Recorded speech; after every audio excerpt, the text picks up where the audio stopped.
Billy gene എന്ന് പറഞ്ഞ song പണ്ട് തൊട്ടേ കേൾക്കുന്ന ഒരു സോങ് ആണ്. പക്ഷെ മൈക്കിൾ എന്നൊരു സിനിമ കഴിഞ്ഞതിന് ശേഷം അതൊരു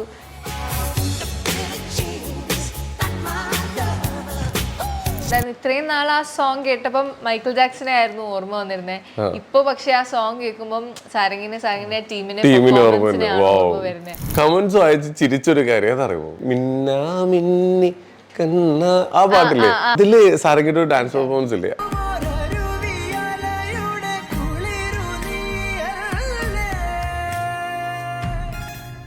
ഈ ഡാൻസ് ഇങ്ങനെ കളിക്കാൻ പറ്റൂ. അതിൽ ആ ഓരോ ചെറിയ ചെറിയ ബീറ്റിനനുസരിച്ചിട്ട് ശരീരം അങ്ങോട്ടും ഇങ്ങോട്ടൊക്കെ മാറുന്നുണ്ട്. അപ്പൊ അടുത്തായിട്ട് നമ്മുടെ സാരംഗിയുടെ പാട്ട് കേൾക്കാൻ നമ്മൾ പോവാണ്, സുഹൃത്തുക്കളെ പോവാണ്. രണ്ടൊരു പടം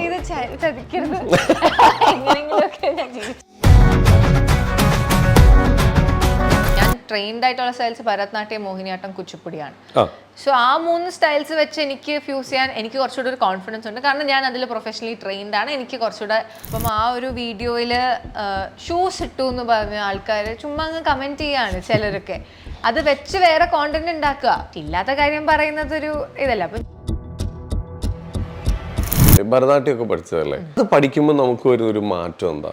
ഐ തിങ്ക് ഡിസിപ്ലിൻ.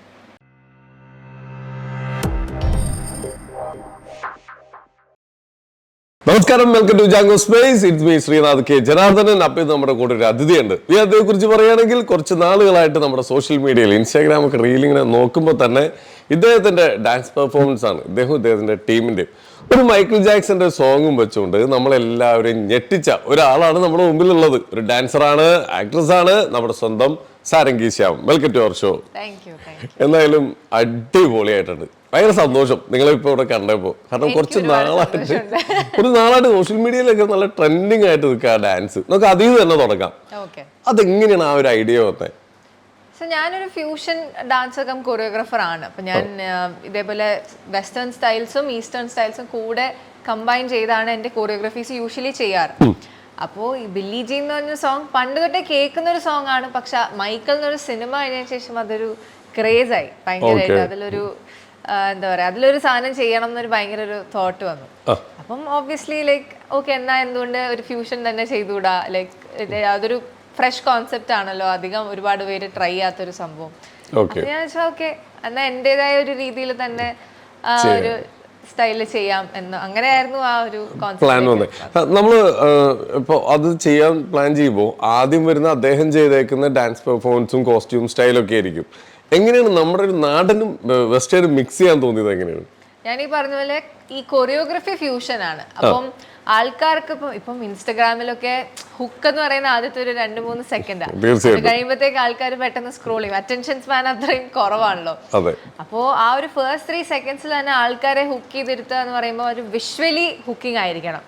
ഡാൻസ് നമുക്ക് ഉടനെ സ്റ്റാർട്ട് ചെയ്തില്ലെങ്കിലും ആ വിഷ്വലി കാണുമ്പോൾ തന്നെ ആൾക്കാർക്ക് ഓക്കെ, ഇതിലെന്തോ ഒരു സംഭവം ഉണ്ടല്ലോ എന്നൊരു ഫീലിംഗ് വരുത്തണം എന്നുണ്ടായിരുന്നു. അപ്പൊ അതിന് യൂസ് ചെയ്തൊരു ഹാക്കാണ് കോസ്റ്റ്യൂം. ബുദ്ധിപരമായിട്ടുള്ള നീക്കമായിരുന്നു, ആളുകളെ പിടിച്ചിരുത്താനുള്ള. എന്തായാലും സംഭവം ഏറ്റിട്ടുണ്ട്. ഇത് നമ്മളിങ്ങനെ പ്ലാൻ ചെയ്യുമ്പോൾ നമ്മുടെ ടീം, ഈ ടീം തന്നെയാണോ എല്ലാ ഡാൻസിനും കൂടെ ഉണ്ടാവാറ്? ഇവരോടെല്ലാം പ്ലാൻ ചെയ്തതും ഈ കോസ്റ്റ്യൂം ഇതാണ് നമ്മൾ സെലക്ട് ചെയ്യാൻ പോണെന്നൊക്കെ പറഞ്ഞപ്പോ എല്ലാരും ഓക്കെ ആയിരുന്നു, എല്ലാരും ഹാപ്പി ആയിരുന്നു? കാരണം ഞങ്ങൾ കുറെ വർഷങ്ങളായിട്ട് ഒരുമിച്ച് ഞങ്ങൾ ഡാൻസ് കളിക്കുന്ന വീഡിയോസ് ഒക്കെ ചെയ്യുന്നത്. അപ്പം ഭയങ്കര ഒരു കംഫർട്ട് സ്പേസ് ഉണ്ട് ഞങ്ങളുടെ എല്ലാവരുടെ ഇടയിലും, നല്ലൊരു ഫ്രണ്ട്ഷിപ്പും ഉണ്ട്. അപ്പൊ ഇറ്റ്സ് മോർ ലൈക്ക് നമ്മള് ഇപ്പൊ ഞാനിങ്ങനെ ഒരു കോൺസെപ്റ്റ് വന്ന് ഞാൻ അതിനെ പറയുമ്പം അവരെല്ലാം ഓൺ ആണ്. ആദ്യമേ ഫുൾ ഓൺ എനർജിയിലാണ് നിൽക്കുന്നത്. എന്ത് പറയുന്നത് അത് ചെയ്യാം എന്നുള്ള ഒരു സ്പിരിറ്റ് ആണ് എല്ലാവരും. ഓക്കെ, എല്ലാവരും എന്തിനും റെഡിയാണ് നമ്മുടെ കൂടെ തന്നെ. കാരണം ഇത്ര വർഷമായിട്ട് നമ്മൾ ചെയ്തു വരുന്നതാണല്ലോ. ഓക്കെ, ഇത് മെയിൻ ആയിട്ട് അറിയേണ്ട ഒരു കാര്യം, നമ്മൾ ഒരു എന്തൊക്കെയാണെങ്കിലും ചെറുതാണെങ്കിലും വലുതാണെങ്കിലും ഒരു വർക്ക് നമ്മൾ എടുത്തിട്ട് അത് പോസ്റ്റ് ചെയ്യുന്നൊരു സമയമുണ്ട്. ഒരുപാട് പ്രതീക്ഷയിലായിരിക്കും നമ്മളത് ഇടുന്നത്. കാരണം ഒന്ന് നമ്മൾ എടുത്തേക്കുന്ന എഫേർട്ടുകൾ, കഷ്ടപ്പാടുകൾ, ഇതൊക്കെ ഇതിന്റെ പുറകിൽ നമുക്കറിയാം. പോസ്റ്റ് ചെയ്ത് കഴിഞ്ഞിട്ട് നമ്മളൊരു കുറച്ചേരം കഴിഞ്ഞിട്ടൊന്ന് റീഫ്രഷ് ചെയ്ത് നോക്കും, കേറുന്നുണ്ടോ. ആ ഒരു മൊമെന്റ് തൊട്ടൊന്ന് പറഞ്ഞേ, എന്തായിരുന്നു? പിന്നെ എനിക്ക് തോന്നുന്നു എനിക്ക് പോസ്റ്റ് ചെയ്യുന്ന ഒരു ടൈം ലൈൻ അതിനൊരു 1 hour തൊട്ട് ഭയങ്കര സ്ട്രെസ്സാണ്. കാരണം ആ വീഡിയോ കളർ ചെയ്തത് ഞാനാ. അപ്പൊ എനിക്ക് ആ ഔട്ട് കിട്ടി, ഞാനത് കളർ ചെയ്തെടുത്തപ്പോഴത്തേക്ക് തന്നെ നമുക്കൊരു ഇൻസ്റ്റയിൽ ഒരു ആക്റ്റീവ് ടൈം കാണുമല്ലോ പോസ്റ്റ് ചെയ്യാൻ. അപ്പൊ ആ ആക്റ്റീവ് ടൈം എടുക്കുന്നു. അപ്പൊ നമുക്ക് സ്പീഡ് ചെയ്ത് ലൈക്ക് ഭയങ്കരമായിട്ട് സ്പീഡപ്പ് ചെയ്ത് ഇത് മെസ്സപ്പ് ആവാനും പറ്റില്ല. അപ്പം എനിക്ക് ആ സമയം ഭയങ്കര സ്ട്രെസ്സാണ്. കാരണം ആ സമയത്തിനുള്ളിൽ തീർക്കണം, ഇത് കളർ ചെയ്ത് തീർക്കണം, ഓക്കെ ആണോ, പിന്നെ അപ്ലോഡ് ചെയ്യുമ്പോഴും ഓഡിയോ വീഡിയോ സിങ്ക് ആണോ, ക്യാപ്ഷൻസ് എല്ലാവർക്കും ടാഗ്സ് പോയോ, അങ്ങനെ ഇതൊക്കെ നോക്കി അപ്ലോഡ് അങ്ങ് ചെയ്യും. അപ്ലോഡ് ചെയ്തിട്ട് ഒരു 5 മിനിറ്റ് ഒന്നും നോക്കാതെ അതിരിക്കും. പിന്നെ ഇങ്ങനെ എടുത്ത് നോക്കുമ്പം സത്യം പറഞ്ഞാൽ ആ വീഡിയോ ഇനീഷ്യലി സ്ലോ ആയിട്ടാണ് അത് റീച്ച് ആയത്. എനിക്ക് തോന്നുന്നു ഞാനൊരു അറൗണ്ട് ഒരു 8 ഒക്കെ ആയപ്പോഴാണ് പോസ്റ്റ് ചെയ്തത്. 7 to 8 ഒരു വിൻഡോന്റെ ഇടയിലാണ് പോസ്റ്റ് ചെയ്തത്. രാത്രി ഒരു 11:30 ആയപ്പോഴാണ് എനിക്ക് മനസ്സിലായത് വീഡിയോ ക്ലിക്കായി അല്ലെങ്കിൽ റീച്ച് ആയി തുടങ്ങി എന്നുള്ളത്. കാരണം ആദ്യം വളരെ സ്ലോ പുഷ് ആയിരുന്നു. ഒരു 1 hourനുള്ളിലൊക്കെ ഭയങ്കര സ്ലോ ആയിരുന്നു. കാരണം ഞാൻ അതിന് തൊട്ട് മുന്നേ വരെ അക്കൗണ്ടിൽ ഒരുപാട് ആക്റ്റീവ് അല്ലായിരുന്നു. ഞാൻ ഒരുപാട് അങ്ങനെ കൺസിസ്റ്റന്റ്ലി വീഡിയോസ് ഇടുന്ന ഒരു ടൈം ആയിരുന്നില്ല. അപ്പൊ അതുകൊണ്ട് തന്നെ അക്കൗണ്ടിലെ റീച്ച് ഒക്കെ ഇച്ചിരി ഡൗൺ ആയിട്ട് ഇരിക്കുന്ന ഒരു ടൈം ആയിരുന്നു. അപ്പോഴാണ് ഞാൻ ഈ വീഡിയോ ചെയ്യുന്നത്. ഇത് കഴിഞ്ഞ് രാത്രി എനിക്ക് പിന്നെ ഒരു ഓൺലൈൻ ക്ലാസ് ഉണ്ടായിരുന്നു. അപ്പൊ ഞാനിങ്ങനെ നോക്കി, ഓക്കെ സ്ലൈറ്റ് പുഷ് ഉണ്ട്, പിന്നെ ഞാൻ ഒരുപാട് അതിലങ്ങ് തല പുകച്ചില്ല. ഞാൻ ഓക്കെ ഫൈൻ, എന്തെങ്കിലും ആവട്ടെ, നമ്മൾ ഇട്ടൊരു എഫേർട്ട്. അത് കാണുന്നവരൊക്കെ അത് ഭയങ്കര നല്ലതായിട്ട് കമന്റ് ചെയ്യുന്നുണ്ട്, അവര് അപ്രീഷിയേറ്റ് ചെയ്യുന്നുണ്ട്, ഫൈൻ. പിന്നെ ഞാനൊരു എനിക്കൊരു 2 hours ക്ലാസ് ഉണ്ടായിരുന്നു. ആ 2 hours ക്ലാസ് കഴിഞ്ഞ് ഞാനിങ്ങനെ ഫോൺ എടുത്ത് നോക്കിയപ്പോഴത്തേക്ക് ഒറ്റയടിക്ക് ജമ്പായിരുന്നു ഇതിന്റെ ലൈക്സും ഷെയർസും ഒക്കെ. അപ്പൊ എനിക്കിങ്ങനെ സംശയം തോന്നി, ഓക്കെ ഇത് എന്തോ ഒരു കൊളുത്തി എന്നുള്ളൊരു സംഭവം. പിന്നെ ഇങ്ങോട്ട് എനിക്ക് അറിയില്ല, ഒരാഴ്ച എനിക്ക് ഇൻസ്റ്റ തുറക്കാൻ പറ്റാത്ത അവസ്ഥയായിരുന്നു. നല്ലൊരു കാര്യമാണ്, കാരണം അത്രമാത്രം മെസ്സേജസും നല്ല നല്ല ഓപ്പർച്യൂണിറ്റീസും ഒക്കെ വരുന്നുണ്ടായിരുന്നു. അപ്പൊ അതെല്ലാം എനിക്ക് അറ്റൻഡ് ചെയ്യണം. ഞാൻ തന്നെയാണ് അക്കൗണ്ട് മാനേജ് ചെയ്യുന്നതും ഒക്കെ. അപ്പം ഞാൻ എന്താ പറയാ, അത് ഭയങ്കര ഒരു രാവിലെ എഴുന്നേൽക്കുമ്പോൾ കാര്യം തന്നെ എടുത്ത് നോക്കാറുണ്ടോ എന്തോരം റീച്ച് കയറിയിട്ടുണ്ടതൊക്കെ? ഇല്ലേ, എല്ലാവർക്കും വീഡിയോ ഇട്ട് കഴിയുമ്പോൾ രാത്രി കിടക്കാറ് നമ്മൾ ആലോചിക്കും, നേരം വെളുക്കുമ്പോൾ എന്തോരം ആയിട്ടുണ്ടാവും നോക്കണം, അങ്ങനെയൊക്കെ പലരും ചിന്തിക്കാറുണ്ട്. ഓക്കെ, രാവിലെ നോക്കും. എന്തായാലും അത് നല്ലൊരു മാറ്റമായിരുന്നു. എല്ലാവരും ഹാപ്പി, നമ്മുടെ കൂടെയുള്ളവരും നമ്മളെല്ലാവരും ഹാപ്പി. ഒരുപാട് ഓപ്പർച്യൂണിറ്റീസ് ഒക്കെ വന്നില്ലേ, അതിൽ ഏറ്റവും ഹാപ്പി ആയിട്ടുള്ള ഒരു കോൾ ആരുടെ ആയിരുന്നു? ഹാപ്പി ആയിട്ടുള്ള കോളിനേക്കാളും ഞാൻ വായിച്ച കോമന്റ്സിനെ പറ്റി ഞാൻ പറയാം. എനിക്ക് ഒരാളിങ്ങനെ എഴുതിയിട്ടുണ്ടായിരുന്നു, ഐ തിങ്ക് അത് കുറെ പേര് എഴുതിയിട്ടുണ്ട്, ബട്ട് എനിക്ക് ചിലർ പേഴ്സണൽ മെസ്സേജസ് അയക്കുന്നുണ്ട് വളരെ ഡീറ്റെയിൽഡ് ആയിട്ടൊക്കെ. അപ്പൊ അതിൽ അവരിങ്ങനെ പറയുന്നുണ്ടായിരുന്നു, ഇത്രയും നാൾ ആ സോങ് കേട്ടപ്പം മൈക്കിൾ ജാക്സനെ ആയിരുന്നു ഓർമ്മ വന്നിരുന്നത്, ഇപ്പൊ പക്ഷെ ആ സോങ് കേൾക്കുമ്പം സാരംഗിന്റെ ടീമിനെ പെർഫോമൻസിനെയാണ് ഓർമ്മ വരുന്നത്. അപ്പൊ അതൊക്കെ കേൾക്കുമ്പോൾ സത്യം പറഞ്ഞാൽ it really means a lot to me. കാരണം അത്രയും വലിയൊരു ഐക്കണ്ട ഒരു സോങ്ങിൽ നമ്മളെയും കൂടെ ഓർക്കുക എന്ന് പറയുന്നത് ഒരു ഭയങ്കര വലിയ കാര്യമായിട്ടാണ് ഞാൻ കാണുന്നത്. അങ്ങനത്തെ ചില കോമന്റ്സ് ഉണ്ട്. ചിലരിങ്ങനെ എങ്ങനെയാ ഇങ്ങനത്തെ ഐഡിയാസ് ആയിട്ട് കൊണ്ടുവരുന്നത്. പിന്നെ എനിക്ക് മെയിലൊക്കെ വരുന്നുണ്ട്, അതായത് അക്കൗണ്ടിൽ പോസ്റ്റ് ചെയ്തേക്കുന്ന മെയിലില് ആൾക്കാർ വളരെ ജെന്യുവൻ ആയിട്ട് വലിയ, അതായത് ഓസ്ട്രേലിയന്ന് ഇത് കണ്ടിരുന്നു, ലൈക്ക് ഭയങ്കര ഒരു ചാമുണ്ട്, നോർമൽ പെർഫോമേഴ്സിനെ പോലെ അല്ല, ഭയങ്കര ഒരു എന്താ ദ വേ യു പെർഫോം എന്നൊക്കെ പറഞ്ഞ് ഭയങ്കര ഇൻട്രിക്കേറ്റ് ഡീറ്റെയിൽസ് വരെ എടുത്ത് മെൻഷൻ ചെയ്ത ആൾക്കാർ മെസ്സേജ് അയക്കുന്നുണ്ട്. അങ്ങനെ എനിക്ക് അറിയാത്ത ആൾക്കാരുടെ വരുന്ന കാര്യങ്ങളാണ് കൂടുതൽ ഐ തിങ്ക് ഭയങ്കര സ്പെഷ്യൽ ആയിട്ട് തോന്നുന്നത്. നമ്മളെ ഒരു സാധനം ചെയ്തത് അംഗീകരിക്കല്ലേ, അംഗീകരിച്ചതിന്റെ റിപ്ലൈ തരുമല്ലേ, സന്തോഷമുള്ള കാര്യം തരിക. ഈ അതുപോലെ തന്നെ ഒരു ടീം ബിൽഡ് ചെയ്യുന്നത്, ഇപ്പോൾ നേരത്തെ പറഞ്ഞല്ലോ, കുറച്ച് ഇപ്പൊ എല്ലാവർക്കും ഒരഭിപ്രായമാണ്, നമ്മളെപ്പോഴും ഒരുമിച്ചാണ്, വർഷങ്ങളായിട്ട് ഒരുമിച്ച് നിൽക്കുന്നതാണ്. ഒരു നല്ലൊരു ടീം ബിൽഡ് ചെയ്യാൻ എന്താണ് ചെയ്യേണ്ടത്? പലർക്കും പറ്റാത്തൊരു കാര്യം അതാണ്. ഇപ്പം ഈ ടീമിനെ പറ്റി പറയുകയാണെങ്കിൽ ഇവരെല്ലാം ട്രിവാൻഡ്രം ഡാൻസ് കമ്മ്യൂണിറ്റിയിൽ വളരെ സ്ട്രോങ് ആയിട്ടുള്ള ഡാൻസേഴ്സാണ്. ഇവർ പല ടീംസിലെ മെമ്പേഴ്സാണ്. സോ ഡാൻസിനോടുള്ളൊരു പാഷൻ കാരണം ഞങ്ങളെല്ലാം ഒരുമിച്ച് വന്ന് ഇതേപോലെ ആരെങ്കിലും ഒരു ഐഡിയ അല്ലെങ്കിൽ കോൺസെപ്റ്റ് കൊണ്ടുവരുമ്പോൾ we all come together, practice and then post videos. അല്ലാണ്ട് നമ്മളങ്ങനെ ഇപ്പോൾ ഒരു ടീമായിട്ട് എസ്റ്റാബ്ലിഷ് ചെയ്ത് അങ്ങനെ മാർക്കറ്റ് ചെയ്യാൻ നോക്കുന്ന അങ്ങനെയൊന്നും അല്ല. നമ്മൾക്ക് അങ്ങനെ ഐഡിയാസ് വരുമ്പോൾ അല്ലെങ്കിൽ എല്ലാവരും അവൈലബിൾ ആയിട്ടുള്ളപ്പോൾ വി ക്രിയേറ്റ് ഓരോ കോണ്ടന്റ്. ആൻഡ് ഈ ഒരു ടീമിലിപ്പം ഞങ്ങളിപ്പോൾ കൺസിസ്റ്റൻ്റ് ആയിട്ട് ഒരുപാട് നാൾ വർക്ക് ചെയ്യുന്നതിൻ്റെ ഒരു ഇത് ഐ തിങ്ക് എല്ലാവർക്കും അങ്ങോട്ടും ഇങ്ങോട്ടും ഒരു മ്യൂച്വൽ റെസ്പെക്റ്റ് ഉണ്ട്. I think that's what's most important. കാരണം എല്ലാവർക്കും അങ്ങോട്ടും ഇങ്ങോട്ടും ഒരു റെസ്പെക്റ്റ് ഉണ്ട്, ഒരു എഫെക്ഷൻ ഉണ്ട്, ഒരു വാല്യൂ അങ്ങോട്ടും ഇങ്ങോട്ടും കൊടുക്കുന്നുണ്ട്. അതേപോലെ ഒരു ജെന്യുവിൻ കെയർ ആൻഡ് എഫെക്ഷനും ഉണ്ട്. ഓക്കെ. സോ ഇപ്പൊ നമ്മൾ മേക്കപ്പ് ചെയ്യുമ്പോഴൊക്കെ ആണെങ്കിലും ചില വീഡിയോസ് നമ്മൾ ഒരു മേക്കപ്പ് ആർട്ടിസ്റ്റിനെ വെക്കും, ചിലത് നമ്മൾ തന്നെ ചെയ്യുവാണെങ്കിൽ we all do things for each other. അപ്പൊ ഇറ്റ്സ് ലൈക്ക് ഒരു ഭയങ്കര ടീം വർക്ക്. എന്റെ വീട്ടിലായിരിക്കും മോസ്റ്റ്ലി റെഡി ആവാനൊക്കെ വരുന്നതും. സോ എന്റെ പേരൻസും ഒക്കെ ഇവരെ മക്കളെ പോലെയാ കാണുന്നേ. അപ്പൊ ഭയങ്കര കാര്യമായിട്ട് I think it's like A family. കാരണം കുറെ നാളായിട്ട് നമ്മൾ അങ്ങനെ ഇന്ററാക്ട് ചെയ്യുമ്പോൾ ഒരു സ്പേസ് ഉണ്ടല്ലോ, എല്ലാം അങ്ങോട്ടും മനസ്സിലാക്കി ഒരു ഈഗോ ഒന്നും ഇല്ലാതെ നിൽക്കുന്ന, അങ്ങോട്ടും റെസ്പെക്ട് ചെയ്ത് നിൽക്കുന്ന ഒരു ഇല്ലാത്തൊരു ടീം. സത്യം പറഞ്ഞാൽ ആദ്യം എനിക്കിങ്ങനെ ടീമായിട്ടൊക്കെ ചെയ്യുമ്പം ഞാൻ കേട്ടിട്ടുണ്ട് ഈ ടീമിലോട്ട് വരുമ്പോഴത്തേക്ക് ഭയങ്കര ഈഗോ ക്ലാഷസും അങ്ങനത്തെ ഒരു കോംപ്ലക്സ് ഒക്കെ വരാനുള്ള ചാൻസസ് ഉണ്ട്. പക്ഷെ ഐ തിങ്ക് എൻ്റെ ഗേൾസ് ഞങ്ങള് ആ ടീം എന്നെ ഞെട്ടിച്ച ഒരു കാര്യം അതാണ്. എല്ലാരും പറയും പെൺകുട്ടികളുടെ ഇടയിൽ അത് കൂടുതലാണെന്നും പറയാറുണ്ട്. പക്ഷെ ഇതൊരു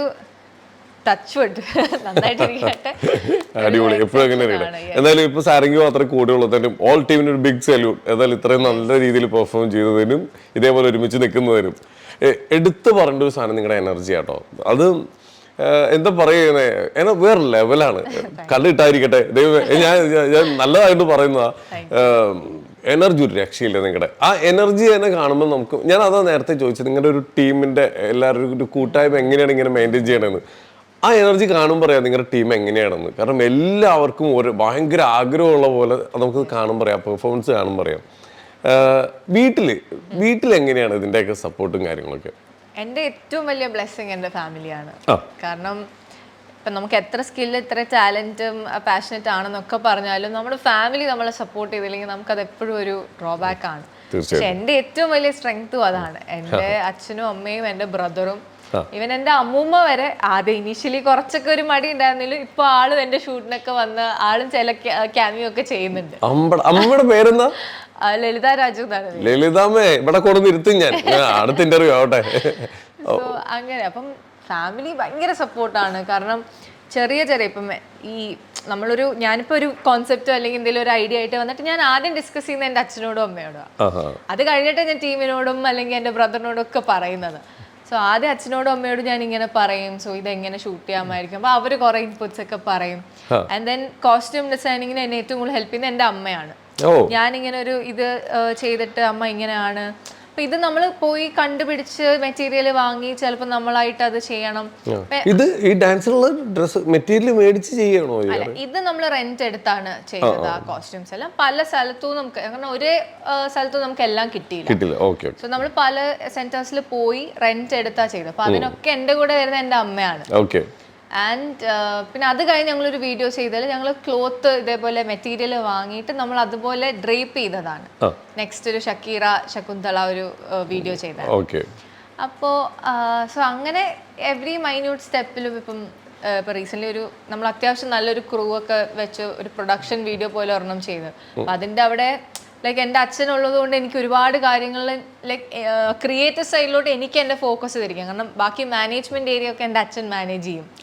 സോ അങ്ങനെ എൻ്റെ ഫാമിലി ഉള്ളത് കൊണ്ട് എനിക്ക് കാര്യങ്ങൾ ഭയങ്കര എളുപ്പമാണ്. സെൻസ് എനിക്ക് ആ ക്രിയേറ്റീവ് ഏരിയയിലോട്ട് കൂടുതൽ ഫോക്കസ് ചെയ്യാം. കാരണം ഇവര് കോൺസ്റ്റന്റ്ലി എന്നെ സപ്പോർട്ട് ചെയ്യുന്നുണ്ട്. ഒരു പ്രഷർ വേറെ രീതിയിൽ തരുന്നില്ല, നമ്മളെ സപ്പോർട്ട് ചെയ്യുന്നു. എന്തെങ്കിലും ഒരു പ്രശ്നം വന്നാലും I know they will handle. ആ ഒരു ധൈര്യം ഉള്ളത് കൊണ്ട് എനിക്ക് ഭയങ്കര ഒരു സ്ട്രെങ്ത് ആണ്. ഫാമിലിയിൽ വേറെ ആരെങ്കിലും ഡാൻസുമായി എന്തെങ്കിലും ബന്ധമുള്ള ആരെങ്കിലും ഉണ്ടോ? എന്റെ അച്ഛൻ സിംഗറാണ്. അച്ഛനും എന്റെ ചേട്ടനും പാട്ടിലോട്ടാണിത്. പിന്നെ അമ്മയും, അച്ഛൻ ആക്ച്വലി കുഞ്ഞിലെ ഡാൻസ് പഠിച്ചിട്ടുണ്ട്. വളരെ സ്കൂൾ കാലത്ത് അച്ഛൻ കുറച്ച് ഡാൻസ് പഠിച്ചിരുന്നു, പക്ഷെ പിന്നെ അത് കണ്ടിന്യൂ ചെയ്യാൻ പറ്റിയില്ല. പിന്നെ അമ്മയും സ്കൂളിലൊക്കെ ഡാൻസ് കളിക്കും, പ്രോഗ്രാംസിനൊക്കെ കളിക്കും. അച്ഛൻ സിംഗറാണല്ലേ? അതെ അതെ. അതിന്റെ ഒരു അംശം കിട്ടിയിട്ടുണ്ടോ സാരംഗിക്ക്? ഞാൻ പാട്ടൊക്കെ പഠിച്ചിട്ടുണ്ട്. പക്ഷേ നമുക്കില്ലേ, നമ്മളിങ്ങനെ എവിടെയെങ്കിലൊക്കെ ഇരിക്കുമ്പോഴോ ഭയങ്കര കംഫർട്ട് ആയിട്ടുള്ള സ്പേസിൽ ഇരിക്കുമ്പോൾ നമുക്ക് ഭയങ്കര ഇഷ്ടമുള്ള ഒരു പാട്ടുണ്ടാവും, അല്ലെങ്കിൽ കുറച്ച് ലിറിക്സ് അറിയാവുന്ന ഒരു പാട്ടുണ്ടാവും. അങ്ങനെ പാടാറുള്ള ഒരു പാട്ട് ഏതാ? പറഞ്ഞൊരു സോങ് ഉണ്ട്. അപ്പൊ അടുത്തായിട്ട് നമ്മുടെ സാരംഗിയുടെ പാട്ട് കേൾക്കാൻ നമ്മൾ പോവാണ് സുഹൃത്തുക്കളെ, പോവാണ്. രണ്ടുപേരും പടം പറയാൻ പറ്റില്ല. നാളെ ഈ പാട്ട് കേട്ടിട്ട് ഡാൻസിൽ നിന്ന് മാറി ഇനി പാട്ടിലേക്ക് അങ്ങോട്ട് ഇറക്കേണ്ടി വരും. ഞാൻ ചോദിക്കട്ടെ, ജസ്റ്റ് ഒരു 2 ലൈൻ പാടാമോ? എന്നെ നാട്ടിൽ ഇല്ല, ഓക്കെ, അന്ന് താൽക്കാലികമായി നമുക്ക് അടുത്ത ഇന്റർവ്യൂ പറഞ്ഞോളാം. അടുത്ത ഇന്റർവ്യൂ അമ്മമ്മേനെയും കൂട്ടിയിട്ട് നമുക്കൊരു ഇന്റർവ്യൂ ചെയ്യാം. അതിലെന്തായാലും നമുക്ക് പാടിക്കാം. ഓക്കെ, അപ്പൊ അച്ഛൻ മറ്റേ പാടാൻ പരിപാടികൾ? അച്ഛൻ ആക്ച്വലി ഒരു ആക്ടറും കൂടെയാണ്. അച്ഛൻ ഒരു സിനിമ ചെയ്തിട്ടുണ്ട്, ഈ കണ്ണികൂടി എന്ന് പറഞ്ഞൊരു മൂവിയിലെ ഹീറോ ആയിട്ട് ചെയ്തതാണ്. ഇത് ഞാൻ പറയട്ടെ, സായികുമാറായിട്ടും ജഗദീഷ് ചേട്ടനുള്ള? Yes yes. Oh my god, ഞാൻ ഇത് അൺഎക്സ്പെക്ടഡ് ആയിട്ടുള്ള സംഭവമാ. ഞാൻ ഈ തൊട്ട് മുമ്പ് സായി ഏട്ടനെയും ജഗദീഷ് ചേട്ടനെയും ഒരു ഇന്റർവ്യൂ ചെയ്തു. അപ്പം ഞാൻ അതിൽ അവരുടെ രണ്ടുപേരുടെ ഏറ്റവും ബെസ്റ്റ് പെർഫോമൻസ് എന്നുള്ള രീതിയിൽ ഒരുപാട് അവർ ചെയ്തിട്ടുണ്ടെങ്കിലും എനിക്ക് ഇഷ്ടപ്പെടാം, അധികം ആരും അറിയപ്പെടാതെ പോയ വളരെ ബെസ്റ്റ് പെർഫോമൻസ് ആയിട്ടുള്ള ഒരു സിനിമയെന്ന് പറഞ്ഞപ്പോൾ അവർ എൻ്റെ അടുത്ത് ഇങ്ങനെ അടിച്ചു, ഓഫ് നീ അത് ചോദിച്ചല്ലോ. കാരണം പിന്നെ അവർ ആ സിനിമയെ കുറിച്ച് പറയാൻ തുടങ്ങി. അവരതിൽ അത്ര അവരുടെയും ഏറ്റവും ബെസ്റ്റ് അവരിങ്ങനെ ഓർത്തിരിക്കുന്ന സിനിമകളിൽ ഒന്നാണത്. അതിൽ നായകനാണോ അച്ഛൻ? Oh my god. അച്ഛൻ്റെ പേരെന്താ? ശ്യാം മോഹൻ അല്ലേ? ഓക്കെ, ആളെ കിട്ടിയിരിക്കുന്നു. എന്തായാലും ഇത് ഭയങ്കര, അയ്യോ എനിക്ക് ഭയങ്കര സന്തോഷം കേട്ടാ. ഞാൻ ഈ അടുത്ത് അത് 2-3 പേരോട് പറയുകയും ചെയ്തു. ഞാൻ അങ്ങനെ ഒരു ചോദ്യം ചോദിച്ചപ്പോൾ അവർക്ക് അത് ഭയങ്കര ഹാപ്പി ആയി എന്നൊക്കെ പറഞ്ഞിട്ട് അവർ കുറേ പറഞ്ഞു എൻ്റെ ഡയറക്ടറെ കുറിച്ചും എല്ലാം ഇങ്ങനെ സംസാരിച്ചായിരുന്നു. എന്തായാലും നല്ലത്. എന്നിട്ട് എന്താ അച്ഛൻ വേറെ നോക്കാൻ? അച്ഛൻ ആക്ച്വലി ISROയിലെ സയന്റിസ്റ്റ് ആയിരുന്നു. അപ്പം അച്ഛന് വർക്കും ഇതും കൂടെ മാനേജ് കൂടി നമുക്ക് നഷ്ടപ്പെട്ട ഒരു ആക്ടറാണ് മലയാള സിനിമയെന്ന്. കുഴപ്പമില്ല, വെയിറ്റ് ചെയ്യാം. എന്താണ് സാരംഗിയുടെ ആക്ടിങ് ലൈഫിലേക്കുള്ള അടുത്ത ചുവടുവെപ്പ് എന്താണ്? അടുത്ത ചുവടുവെപ്പ് ഇപ്പം ഒരു മലയാള സിനിമ ഓൾറെഡി കുറച്ച് ഓൾമോസ്റ്റ് കൺഫേം ആയി ഇരിക്കുന്നുണ്ട്. ഓക്കെ, അപ്പോ അധികം ഡീറ്റെയിൽസ് ഒന്നും പറയാറായില്ല. ഇല്ല, ഓക്കെ, എല്ലാം നടക്കട്ടെ. നടക്കുമ്പോൾ എന്തായാലും സിനിമയാണ്, നടക്കുമ്പോൾ അവരുടെ പൂജയും കാര്യങ്ങളൊക്കെ അനൗൺസ് ചെയ്യും ഓൾറെഡി. അപ്പോൾ അറിഞ്ഞാൽ മതി, സർപ്രൈസ് ആയിട്ടിരിക്കട്ടെ. അതേപോലെ ഇപ്പോൾ ചെയ്തു, ഇപ്പോൾ ഒരു മൂവി കഴിഞ്ഞു, ഒരു ഗ്യാപ്പ്, അത് എന്താ പറയുക, അത്യാവശ്യം ഒരു ഗ്യാപ്പ് വരുന്നു മൂവി കഴിഞ്ഞിട്ട്. അപ്പം ഞങ്ങളിങ്ങനെ വെയിറ്റ് ചെയ്യുക, എന്താണ് ഈ കുട്ടി വീണ്ടും സിനിമയിലേക്ക് എത്താത്തത്. കമൻസിലുണ്ടല്ലോ, ഒരുപാട് കമൻസിൽ വരുന്നുണ്ടല്ലോ, സിനിമയിലേക്ക് വാ, welcome to Malayalam movie industry എന്നൊക്കെ പറഞ്ഞിട്ട് കുറേ കമൻസ് ഒക്കെ ഇടപെട്ട്. എനിക്കൊന്ന് മലയാളത്തിനേക്കാളും കൂടുതൽ തമിഴും തെലുങ്കും ആണ് ഓഫേഴ്സും വരുന്നത്. ആൾക്കാരും കുറച്ചുകൂടെ സപ്പോർട്ട് ചെയ്യുന്നതെന്ന് തോന്നുന്നു. ഓക്കെ, എല്ലാം ട്രൈ ചെയ്യണം, എല്ലാം. ഇപ്പോൾ എനിക്ക് തോന്നുന്നു ഈ അടുത്ത കാലത്ത് ഹിറ്റായിട്ടുള്ള എല്ലാ തമിഴ് സിനിമയിലും ഒരു മലയാളം ഒരു സാന്നിധ്യം ഉണ്ട്, ഒരു മലയാളി സാന്നിധ്യം ഉണ്ട്. അപ്പോൾ എന്തായാലും തമിഴിലേക്കൊക്കെ ട്രൈ ചെയ്യൂ. ഏത് താല്പര്യമില്ലേ തമിഴിലൊക്കെ ചെയ്യണമെന്നൊക്കെ? തമിഴൊക്കെ സംസാരിക്കാൻ ഒരു ഇതില്ല, നല്ല ക്യാരക്ടേഴ്സ്, അത്യാവശ്യം നല്ല സ്റ്റോറി അങ്ങനെ കിട്ടിക്കഴിഞ്ഞാൽ ചെയ്യണം. ഓക്കെ, ഇപ്പൊ ഇല്ലേ, ഇനിയിപ്പോ അടുത്ത പ്ലാൻ, ഇപ്പൊ നമ്മൾ ഒരെണ്ണം തിരിച്ച് ഡാൻസിലേക്ക് വരും കേട്ടോ. ഞാനിങ്ങനെ അങ്ങോട്ടും ഇങ്ങോട്ടും ചാടിക്കൊണ്ട് നിൽക്കുക. ഇനിയിപ്പോ നമുക്കൊരു ഡാൻസ് ഒക്കെ സക്സസ് ആയി, ഇനിയിപ്പോ നമുക്ക് അടുത്തൊരു പെർഫോമൻസ് പ്ലാൻ ചെയ്ത് തുടങ്ങിയോ? പ്ലാൻ ചെയ്ത് ഷൂട്ട് ചെയ്ത് കഴിഞ്ഞു, അത് ഇന്ന് റിലീസ് ചെയ്യോ? വാവ്, ഓക്കെ. ഇതേപോലെ തന്നെ നമ്മൾ ഞെട്ടിക്കുന്ന ഒരു സംഭവമാണോ അത്? കുറച്ചുകൂടെ നമ്മൾ ടെക്നിക്കലി കഷ്ടപ്പെട്ട് കുറച്ചുകൂടെ റിച്ച് ആയിട്ടാണ് ഇത് ചെയ്തിരിക്കുന്നത്. മോർ ദാൻ കൊറിയോഗ്രഫിക്കും ഫോക്കസ് ഉണ്ട്. ഇത് ഫ്യൂഷൻ തന്നെയാണ്, പക്ഷെ നമ്മളിത് ഒരു അത്യാവശ്യം ഒരു കോൺസെപ്റ്റും കുറെ ആർട്ടിസ്റ്റിനൊക്കെ വെച്ചിട്ട് ഒരു ടെക്നിക്കലി റിച്ച് ആയിട്ട് നമ്മളൊരു വെഡിങ് സെറ്റപ്പിലാണ് ചെയ്തിരിക്കുന്നത്. ഇതിലെനിക്ക് അത്യാവശ്യം പ്രതീക്ഷയുണ്ട്. പ്രതീക്ഷയുണ്ട്, കൈവിടരുത്. എന്തായാലും ഈ ഇന്റർവ്യൂ ഇറങ്ങുമ്പോഴത്തേക്ക് നമ്മുടെ ഡാൻസ് ഹിറ്റ് ആയിട്ടുണ്ടാവും. അനുഗ്രഹമുണ്ട്, തന്നിരിക്കണോ? ഓക്കെ. ഞാൻ നേരത്തെ എനർജിയുടെ കാര്യം പറഞ്ഞില്ലേ, ഞാൻ കമന്റ്സ് വായിച്ച് ചിരിച്ചൊരു കാര്യം അതറിയുമോ? മറ്റേ മിന്നാ മിന്നി കണ്ണ ആ പാട്ടില്ലേ, അതില് സാരംഗിയുടെ ഡാൻസ് പെർഫോമൻസ് ഇല്ലേ, അതിലെല്ലാവരും ഈ ഡാൻസ് ഇങ്ങനെ കളിക്കാൻ പറ്റുമോ? കാരണം രസമുണ്ട്, ഭയങ്കര രസമുണ്ട്. പക്ഷെ അതിൽ ആ ഓരോ ചെറിയ ചെറിയ ബീറ്റിനനുസരിച്ചിട്ട് ശരീരം അങ്ങോട്ടും ഇങ്ങോട്ടൊക്കെ മാറുന്നുണ്ട്. ഈ ഡാൻസ് അല്ലാതെ കളരി, കരാട്ടെ അങ്ങനെ എന്തെങ്കിലുമൊക്കെ ഉണ്ട്? എനിക്ക് തോന്നിയായിരുന്നു എന്തൊക്കെയോ എവിടെയൊക്കെയോ. കളരി ചെയ്യുന്നുണ്ട്, പിലാറ്റീസ് ചെയ്യുന്നുണ്ട്, കുറച്ച് വെയിറ്റ് ലിഫ്റ്റിംഗ് സ്ട്രെങ്തനിങ് ആയിട്ടും ചെയ്യുന്നുണ്ട്. എന്താ ചെയ്യാത്ത? അതിന്റെ ലിസ്റ്റ് പറയൂ. പാട്ടോ? ഇതിൽ കൂടി തിരിച്ച് പാട്ടിലേക്ക് വരാന്ന് വിചാരിച്ചതാ. ഓക്കെ, എന്തായാലും ആദ്യമായിട്ട് പെർഫോം ചെയ്ത സ്റ്റേജ് ഏതാണ്, ഓർമ്മയുണ്ടോ? ട്രിവാൻഡ്രത്തെ ടാഗോർ തിയേറ്ററിൽ ഞാൻ പഠിച്ചത്, ക്ലാസിക്കൽ ഡാൻസ് ഒക്കെ പഠിച്ചു തുടങ്ങിയത് റിഗാറ്റ എന്ന് പറഞ്ഞൊരു ഇൻസ്റ്റിറ്റ്യൂട്ടിലായിരുന്നു. അപ്പൊ അവിടെ ഫസ്റ്റ് ഫോക്ക് ഡാൻസിലാണ് തുടങ്ങിയത്. അപ്പം ടാഗോർ തിയേറ്ററിലായിരുന്നു എൻ്റെ first stage. Tagore I think school day, അതായത് UKG UKG അല്ലേ? അതെ, UKG ആയിരുന്നു എൻ്റെ ഫസ്റ്റ് സ്റ്റേജ്. എൻ്റെ സെന്റ് തോമസ് സ്കൂൾ ഡേ ആയിരുന്നു എൻ്റെ ഫസ്റ്റ് സ്റ്റേജ്. പക്ഷെ അതൊരു കുഞ്ഞു പെർഫോമൻസ് ആയിരുന്നു. പിന്നെ മെയിൻ ആയിട്ട് ചെയ്തത് ഇതേപോലെ ടാഗോർ തിയേറ്ററിൽ റിഗാറ്റയുടെ ആനുവൽ ഡേ ഒക്കെ ആയിരുന്നു. അവിടെ നിന്നാണ് ടാഗോർ തിയേറ്ററില് അതെ, അത്യാവശ്യം ഫേമസ് ആയിട്ടുള്ള സ്ഥലത്ത് തന്നെ. അപ്പോൾ തുടക്കം എല്ലാം നല്ല സ്ഥലങ്ങളിൽ കൂടി തന്നെയാണ് വന്നേക്കുന്നത്. എന്തായാലും ഇപ്പോൾ ഫാമിലി എല്ലാം സപ്പോർട്ടാണ്. ആരെങ്കിലും പറഞ്ഞിരുന്നോ നമുക്ക് എല്ലാത്തിനും നോ പറയാൻ കുറച്ച് ആൾക്കാരുണ്ടാവുമല്ലോ നമ്മുടെ ചുറ്റും? എവിടെയെങ്കിലും ആരെങ്കിലും പറഞ്ഞായിരുന്നോ നിങ്ങൾ ഇങ്ങനെ ഡാൻസ് ഒക്കെ കളിച്ച് യൂട്യൂബ് ഇതിനെ സപ്പോർട്ട് ചെയ്യാത്ത ആരെങ്കിലും ഒക്കെ ഉണ്ടായിരുന്നോ? പേര് പറയണ്ട. ഓബ്വിയസ്ലി. കാരണം എൻ്റെ ലൈക്ക് ഞാൻ പറഞ്ഞ എൻ്റെ ക്ലോസ് ഫാമിലി, അതായത് ഇപ്പം എൻ്റെ അച്ഛൻ, അമ്മ, എൻ്റെ ബ്രദർ, എൻ്റെ അമ്മൂമ്മ, എൻ്റെ അമ്മയുടെ ചേച്ചിയും, അതായത് എൻ്റെ വല്യമ്മ, വല്യച്ഛൻ, എൻ്റെ കസിൻസ്, ഇവർ ഇത്രയും ഭയങ്കര സപ്പോർട്ടാ. ഇതിനപ്പുറത്തോട്ട് സപ്പോർട്ടാണോ അല്ലയോ എന്നൊന്നും എനിക്കറിയില്ല. അതായത് നമ്മളുടെ ഡിസ്റ്റന്റ് റിലേറ്റീവ്സ് വരുമല്ലോ, അപ്പൊ അവര് ഇടയ്ക്ക് കുറച്ച് പേര് പറയും ഇങ്ങനെ, പക്ഷെ അവരങ്ങനെ ഡീമോട്ടിവേറ്റ് ചെയ്യില്ല കേട്ടോ. അവർ സപ്പോർട്ട് ചെയ്യുന്നുണ്ടോന്ന് എനിക്കറിയില്ല, പക്ഷെ എന്നെ ഡിസ്കറേജ് ചെയ്യാറില്ല. അപ്പം ഇങ്ങനെ ചിലരിങ്ങനെ ചോദിക്കും, ഇത്രയും പഠിക്കാൻ കഴിവുള്ള കുട്ടിയല്ലേ, എന്തിനാ ഇത് ചെയ്യുന്നേ, ഒക്കെ ഹയർ സ്റ്റഡീസിന് പോയിക്കൂടെ, അങ്ങനെയൊക്കെ നോർമൽ യൂഷ്വൽ ഇതൊക്കെ വരാറുണ്ട്. ഞാൻ കാര്യാക്കാറില്ല. അതെ അതെ, ഇപ്പൊ അത്യാവശ്യം ഈ ഒരു മേഖലയിൽ അത്യാവശ്യം പറയപ്പെട്ടിട്ടുണ്ട്. ഇങ്ങനെ സക്സസ് ആയി നിൽക്കുമ്പോൾ ഇപ്പോഴും അങ്ങനെ പറയുന്നുണ്ട് ഇവരൊക്കെ. ഇപ്പൊ മാറിയില്ലേ? ഇപ്പൊ അപ്രീഷിയേറ്റ് ചെയ്ത് തുടങ്ങി. ആർട്ടിക്കിൾ ഒക്കെ കാണുമ്പോൾ എല്ലാവർക്കും സന്തോഷമുണ്ട്, അപ്രീസിയേഷൻ കിട്ടുന്നുണ്ട്, ഫാമിലിയിൽ അവർ എല്ലാവരും. അത് മാത്രമല്ല, ഒരു കാര്യം കൂടി പറയും, ഞാൻ പണ്ടേ പറഞ്ഞതാ കുട്ടീനോട്, ഞാനൊക്കെ സപ്പോർട്ട് ചെയ്തിരുന്നേ അല്ലേ എന്നൊരു ചോദ്യം കൂടി വരും ഇതിന്റെ പുറകെ. നേരിട്ട് കണ്ടിട്ടില്ല, നേരിട്ട് കാണുമ്പോൾ ചിലപ്പോൾ അവര് ചോദ്യം, ഞാൻ അന്ന് പറഞ്ഞല്ലേ മോൾ ഇതിൽ ശോഭിക്കുന്നു എന്നൊക്കെ പറഞ്ഞിട്ട് വരും. എന്തായാലും കാണാം. ഇനിയിപ്പോ എന്താണ് ഫ്യൂച്ചർ പ്ലാൻ? എൻ്റെ ഫ്യൂച്ചർ പ്ലാൻ ഇതൊക്കെ തന്നെയാണ്. ഈ ഫ്യൂഷൻ എന്നുള്ളൊരു ഡാൻസ് ഫോമിനെ കുറച്ചുകൂടെ സ്കെയിൽ ചെയ്ത് കൊണ്ടുവരിക, ഒരു വേൾഡ് മൊത്തം അറിയുന്ന രീതിക്ക് എത്തിക്കുക. ഓൾസോ ഇൻഡിപെൻഡൻറ്റ് കുറച്ച് പ്രൊഡക്ഷൻസ് ഒക്കെ ചെയ്യണം. ആൻഡ് ഓൾസോ ഡിറക്ഷൻ ആസ്പെക്ട്സിലോട്ടും കുറച്ച് താല്പര്യമാണ് ഇപ്പോൾ.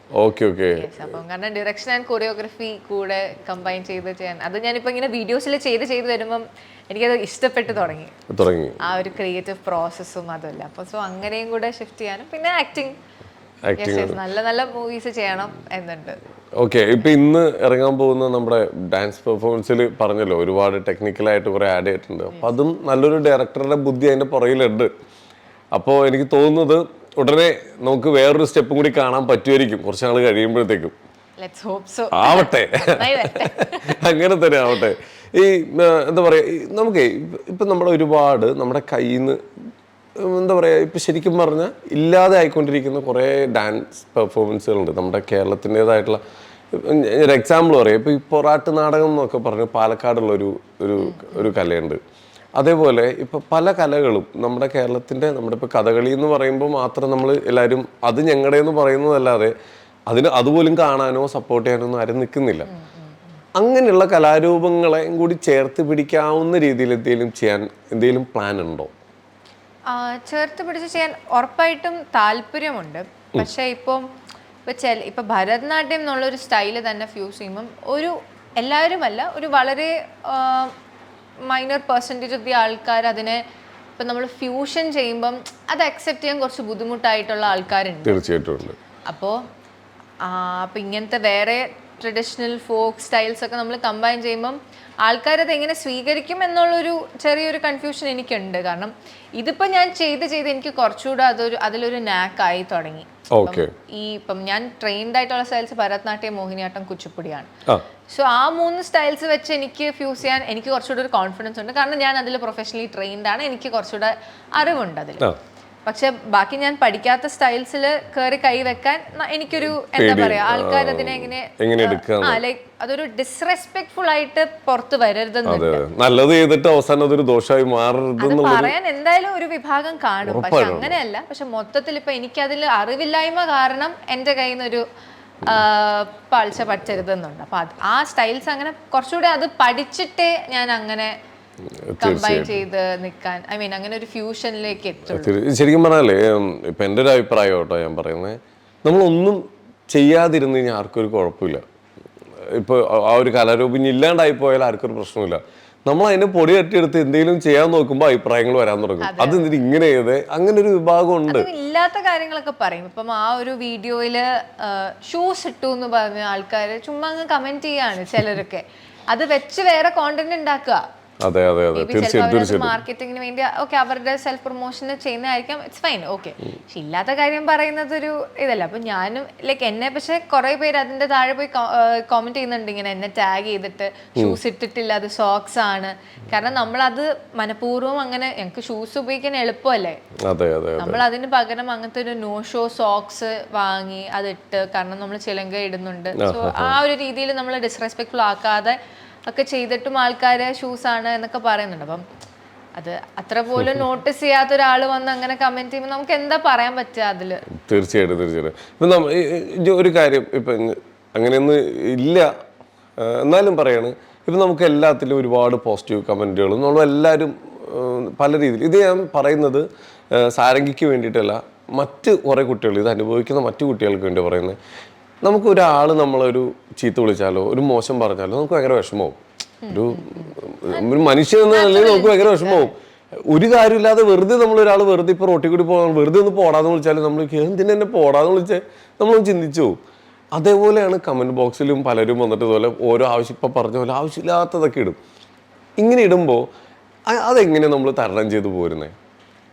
എനിക്ക് തോന്നുന്നു ലൈക്ക് ഇപ്പം ഞാൻ നേരത്തെ പറഞ്ഞ പോലെ തന്നെ ചിലർ വന്ന് ഷൂസ് ഇട്ട് കളിച്ചിരിക്കുകയാണ്, ഇത് ആ ട്രഡീഷണൽ ഡിസ്റെസ്പെക്റ്റ് ആണെന്ന് പറയുമ്പം ഞാൻ ആദ്യം ആലോചിക്കുന്നത് ഇത്രയേ ഉള്ളൂ, അത് ഷൂസ് അല്ല എന്ന് മനസ്സിലാക്കാൻ പോലും അവരൊരു സെക്കൻഡ് വാച്ച് കൊടുക്കുവോ അല്ലെങ്കിൽ അതിലൊരു നോട്ടീസ് ചെയ്യാത്ത ആൾക്കാരായിരിക്കാം അങ്ങനെ കമന്റ് ചെയ്തിട്ട് പോകുന്നത്. സോ അങ്ങനെ അത്ര പോലും ആ നമ്മുടെ ഒരു വർക്കിനോ അല്ലെങ്കിൽ അവരതിനെ പറ്റി കമന്റ് ചെയ്യുമ്പോൾ അറ്റ്ലീസ്റ്റ് അവർ അതിനെ പറ്റി ഒന്ന് നോക്കണ്ടേ ആ വീഡിയോയിൽ, അല്ലെ? ഒരു സെക്കൻഡ് വാച്ച് കൊടുക്കുകയാണെങ്കിൽ അത് ഷൂസ് ആണെന്ന് ഉറപ്പ് വരുത്തിയിട്ട് വേണ്ടേ കമന്റ്? അത്ര പോലും സമയമില്ലാത്തയോ അല്ലെങ്കിൽ ചിലപ്പോൾ താല്പര്യമില്ലാത്ത ആൾക്കാർ ജസ്റ്റ് അവർ കമന്റ് ഇട്ടിട്ട് പോകുന്നതായിരിക്കാം. അപ്പൊ അതിലേക്കൊക്കെ നമ്മൾ നമ്മുടെ എനർജി റിയാക്ട് ചെയ്ത് തീർക്കേണ്ട ആവശ്യമില്ല. അവരവരുടെ, കാരണം ഇപ്പൊ നമ്മളൊരു പബ്ലിക് പ്ലാറ്റ്ഫോമിൽ ഇങ്ങനെ ഒരു വീഡിയോ ഇടുമ്പോൾ എല്ലാവരും പോസിറ്റീവായിട്ട് റിയാക്ട് ചെയ്യണം നമുക്ക് എക്സ്പെക്ട് ചെയ്യാൻ പറ്റില്ല. അത് അൺറിയലിസ്റ്റിക് ആണ്. എല്ലാവർക്കും അവരുടേതായ അഭിപ്രായം കാണും, അവരുടേതായ ഒപ്പീനിയൻസ് കാണും. അത് എക്സ്പ്രസ് ചെയ്യുക എന്നുള്ളത് അതിൻ്റെ ഒരു പേർപ്പസാണ് കോമന്റ് ബോക്സ് വെച്ചേക്കുന്നത്. സോ അത് ഇപ്പം എൻ്റെ കോമന്റ്സിലൊന്നും ആരും അങ്ങനെ വളരെ മോശമായിട്ടൊന്നും കമന്റ് ചെയ്തിട്ടില്ല, ഭാഗ്യം കൊണ്ട്. നന്നായി ചെയ്തോണ്ട് ഒരു കുഴപ്പമില്ല, ഒരു വിഷയം. പക്ഷെ ആൾക്കാർക്ക് ഇതേപോലെ എന്തെങ്കിലും ഫീൽ ചെയ്താൽ അല്ലെങ്കിൽ അതൊരു കൾച്ചറിന് എഗൻസ്റ്റ് ആയിട്ട് തോന്നിയാൽ അത് വന്ന് പറയുന്നുണ്ട്. പക്ഷെ ആരും അങ്ങനെ ഒരു മര്യാദകേടിൽ ആരും ഇതുവരെ അങ്ങനെ ചെയ്തിട്ടില്ല. അതുകൊണ്ട് തന്നെ എനിക്ക് അങ്ങനെ ഭയങ്കര ഒഫെൻസിവോ അല്ലെങ്കിൽ എനിക്ക് ഭയങ്കര മോശമായിട്ടോ അങ്ങനെ ഒരു ഇത് വന്നിട്ടില്ല. ഈ കമന്റിനൊക്കെ ഈ മെസ്സേജ് ഒക്കെ വരുമ്പോൾ റിപ്ലൈ കൊടുക്കാറുണ്ടോ? കുറെയൊക്കെ ഞാൻ കൊടുക്കുന്നുണ്ട്, എന്നെ കൊണ്ട് പറ്റുന്ന രീതിക്കൊക്കെ കൊടുക്കുന്നുണ്ട്. പക്ഷെ പിന്നെ ഒരു ലിമിറ്റ് കഴിഞ്ഞപ്പോഴത്തേക്ക് എനിക്ക് റിപ്ലൈ ചെയ്യാൻ പറ്റാണ്ട്. ടീമിൽ എടുക്കാൻ പറഞ്ഞോണ്ടൊക്കെ മെസ്സേജ് അയക്കുന്നുണ്ടോ കുട്ടികളൊക്കെ?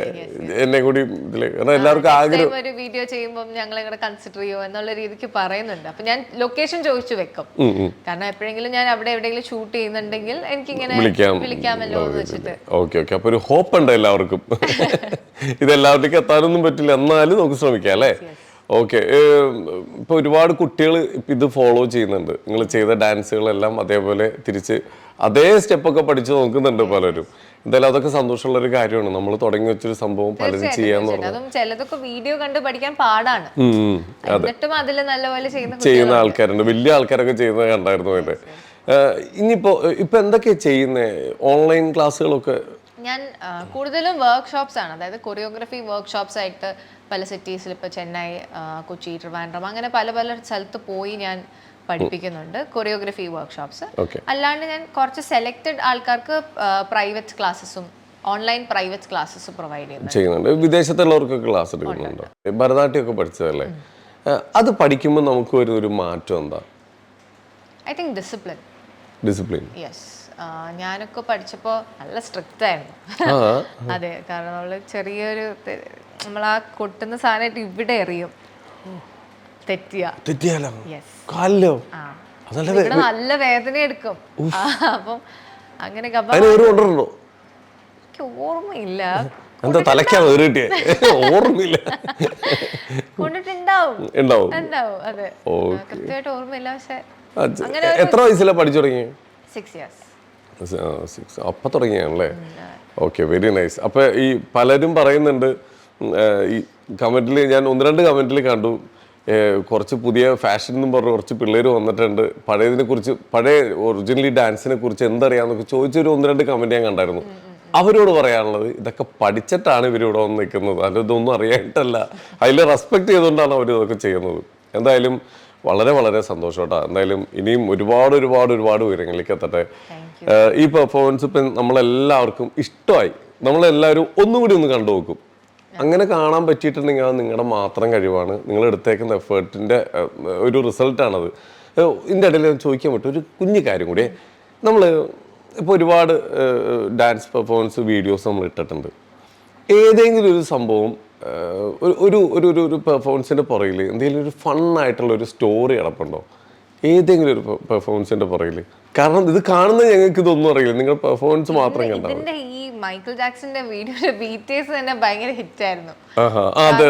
നമ്മൾ ആ ഹാറ്റ് യൂസ് ചെയ്യുന്നതുകൊണ്ട് ആ ഹാറ്റ് ആക്ച്വലി നമ്മൾ ബാക്കിൽ ടക്ക് ചെയ്തിട്ട് ഡാൻസിന്റെ ഇടയിൽ എടുക്കുന്നത്. അപ്പം എല്ലാവരുടെ കയ്യിൽ നിന്നും അത് പോകുന്നുണ്ട്. അപ്പൊ അതൊരു കുറച്ച് കോമഡി ആയിരുന്നു. നമുക്ക് ഒരുപാട് റീടേക്സും പോകേണ്ടി വന്നു.